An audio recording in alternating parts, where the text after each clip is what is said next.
그렇게 고백했지만 저는 이 성경을 놓고 그렇게 고백하고 싶다는 생각이 들었어요.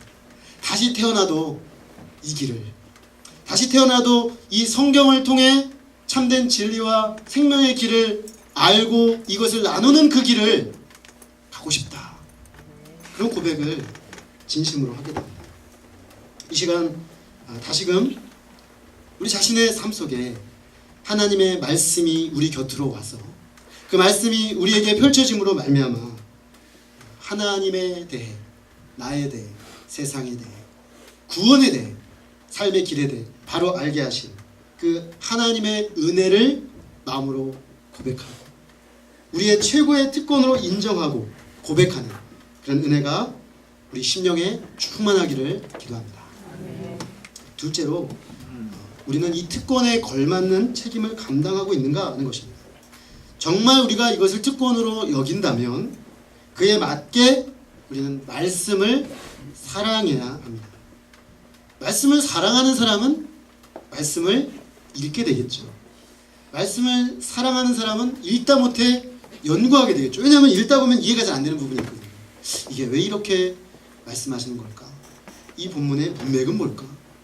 하나님은 왜 이 시점에 이렇게 말씀하실 수밖에 없었을까? 질문이 생깁니다. 연구라는 게 별겁니까? 질문하면서 공부하는 게 연구입니다. 질문이 당연히 생깁니다. 말씀을 사랑하고 알고 싶다 보면. 그러다 보면 이 책도 읽어보고 저 책도 읽어보면서 말씀의 세계로 자꾸만 깊이 들어가게 되는 것이 마땅합니다. 그리고 말씀을 연구하는 데 그치지 않고 그 말씀을 공부하고 나면 주중에 계속 묵상합니다. 지난 주일 말씀, 또 어저께 우리가 공부했던 말씀, 또 오늘 일용할 양식 말씀, 이 묵상하면서 이 말씀이 묵상을 많이 하다 보면 어떤 일이 벌어지냐면 저는 그런 생각을 할 때가 많습니다. 이게 설교도 그런데요. 설교 준비할 때도 그렇고 말씀 묵상할 때도 그런데 일주일 내내 말씀을 묵상하다 보면 어느 순간 이렇게 문자가 제 눈앞에 이렇게 떠오릅니다. 토요일 오후쯤 되면 말씀 제목이 이렇게 딱 떠오릅니다. 최고의 특권. 그게 희한해요. 말씀을 많이 묵상하다 보면 말씀이 하나의 어떤 분명한 선명한 딱 하나의 어떤 버전으로 딱 떠오릅니다. 그러면 그 큰 감격이 있어요. 그러면서 내가 이렇게 살아야지. 이런 결단이 생깁니다. 맞아. 하나님이 나에게 이런 특권을 주셨는데 내가 이렇게 살아야지. 이런 생각이 들고요. 이게 그렇게 살고 싶어집니다. 말씀대로 살고 싶어지고 말씀대로 사는 어떤 기쁨을 누리고 싶어지는 것이죠. 자, 그런데 이것이 우리가 특권에 걸맞게 그 책임을 감당하는 겁니다. 저는 근데 오늘 이 말씀을 준비하면서 한 가지 좀 부끄러움이 좀 생겼습니다. 말씀을 사랑하고 연구하고 묵상하고 저조공하고 나누는 이 모든 일들이 제 삶에서 아주 부단히 이루어지고 있습니다. 그런데 저의 경우 지금 한 가지 문제를 저는 발견하게 됐는데 그것은 이 순서가 바뀔 때가 많다는 점입니다. 말씀을 사랑하기 때문에 말씀을 보고 말씀을 묵상하고 말씀의 묵상이 차고 넘쳐가지고 흘러 넘쳐서 성도들에게 오늘은 이 말씀을 나누고 이 자리에서는 이걸 나누고 이렇게 돼야 되는데 반대예요.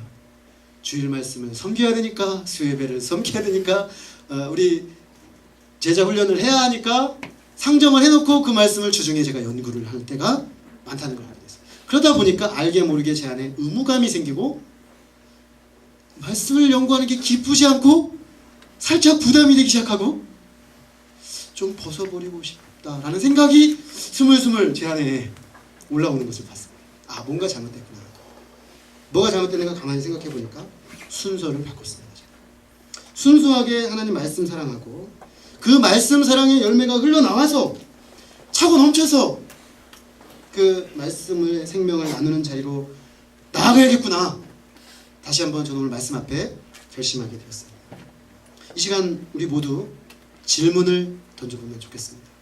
하나님의 말씀을 맡은 것을 최고의 특권으로 우리는 지금 여기고 있는지, 또 그렇게 그것을 최고의 특권으로 여기고 있다면 우리는 정말로 그것을 최고의 특권으로 여기는 자답게 말씀을 사랑하고 말씀을 연구하고 말씀을 무시로 묵상하고 그 말씀을 실천하고 나중에는 그 말씀이 내 심령에 차고 넘쳐서 전하고 싶어지는 그런 특권을 감당하고 있는지 질문해봐야 되겠습니다.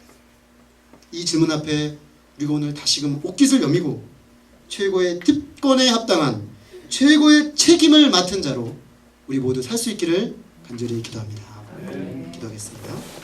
하나님 아버지, 유대인들의 유익이 무엇이며 할례받은 유대인들의 특권이 무엇이냐라는 이 질문은 애초에 유대인들이 하나님의 아들 예수 그리스도의 십자가의 복음을 받아들이지 않기 위해서 자기들이 얼마나 큰 특권을 가지고 있는지만을 자랑할 뿐 복음을 받아들이지 않기 위한 방어 논리로 그들이 질문한 것이었습니다.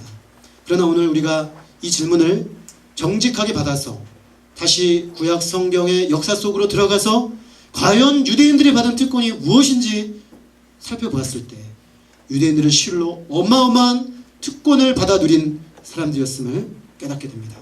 그들이 받은 특권이 많지만 그 중에 최고의 특권은 하나님의 말씀을 맡았다는 것이었습니다.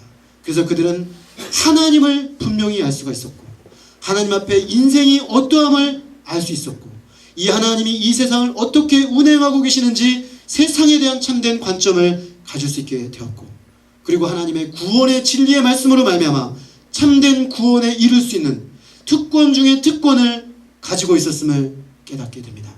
주님, 그러나 안타깝게도 역사적 이스라엘은 그 특권을 누리지를 못했습니다. 말씀을 듣지 않았고 말씀을 귀하게 여기지 않았고 말씀을 따라 사는 그 놀라운 특권과 유익이 무엇인지 그 부유함이 무엇인지 그들은 모른 채로 하나님이 주신 것들을 옆에 놓고 세상의 사람들이 누리고 세상의 사람들이 가치 있게 여기고 세상의 사람들이 보배롭게 여기는 그 특권들을 찾아서 그것을 얻기 위하여 이미 우리에게 주어진 그 특권을 그들은 놓아버리고 말았습니다. 주님, 그 결과 그들은 그 특권에 합당한 놀라운 은혜를 누리지 못했을 뿐만 아니라 하나님이 그 특권을 주셔서 그 하나님의 말씀을 온 만방에 전하는 제사장 나라가 되는 특권 중의 특권을 그 책임을 그들은 놓치고 말았습니다. 아버지 하나님, 이 유대인들의 역사적 실패와 그 과오는 오늘 우리들에게 고스란히 반복될 수 있다는데 심각성이 있음을 깨닫습니다. 주님, 우리가 말씀이 참 풍요로운 시대와 또 그런 세상에 살고 있습니다. 그런데 우리가 정말 유대인들처럼 이 말씀의 특권을 참으로 누리고 있는지 주님 앞에 질문해 보게 됩니다. 그리고 그 특권에 걸맞게 이 특권을 잘 감당하고 있는지 질문하지 않을 수가 없습니다. 주님, 사모하는 것은 우리가 다시금 이 말씀을 맡은 자의 특권이 얼마나 큰지 알고 주님, 누리게 하여 주시옵소서. 누릴 수 있는 은혜를 주시옵소서. 말씀이 깨달아지게 하시고 말씀을 듣기를 사모하게 하시고 말씀을 우리가 공부하여 연구하여 그 묵상하여 깨달은 진리가 우리 심령에 차고 흘러넘쳐서 하나님의 말씀을 증거하는 자리까지 나가는 그 놀라운 은혜를 누리게 하여 주시옵소서. 그리고 그 특권을 잘 감당해서 지금 우리가 가는 곳마다 말씀을 알지 못해서 하나님을 알지 못하고 말씀을 알지 못해서 자기를 알지 못하고 말씀을 알지 못하여서 이 세상 어떻게 살아야 할지 알지 못하여 방황하는 영혼들에게 참 진리를 증거하고 그들에게 하나님 나라를 증거하는 복된 주의 백성으로 우리 모두 살게 하여 주옵시기를 간절히 기도합니다. 주님, 이 시간 우리의 심령을 새롭게 하셔서 하나님 말씀을 향한 우리의 태도와 삶의 태도들을 새롭게 하는 전기가 이 시간 이 자리에서부터 시작되도록 역사해 주옵기를 간절히 기도합니다. 감사하고 예수 그리스도 이름으로 기도했습니다. 아멘.